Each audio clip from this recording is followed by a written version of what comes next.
Welcome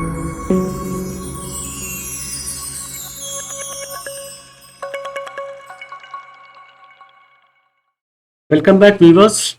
If you want some tips on the hardware and networking part for your system, and if you are using Endeavour OS, then you have to open the welcome app and you have to hit this button, that is hardware and networking.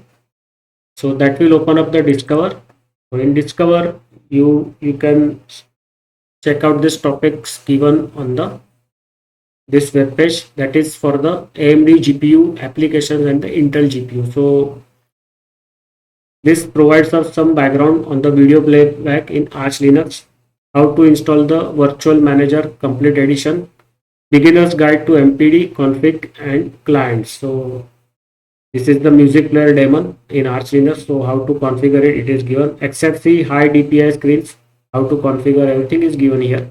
Live ISO tricks and trip, you can view it here. Tools to lower power consumption and device cooling, you have to read it here.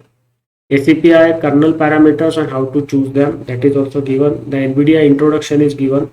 Bumblebee for NVIDIA Optimus older systems, NVIDIA Optimus notebooks, and there is even page 2. And here you can search for the Intel tips and tricks, how to include system logs in your post, how to use the welcome screen, and what is discover, how to use discover to your advantage. Everything is given. So you can take a look. I will stop the video here. See you in the next video. Bye.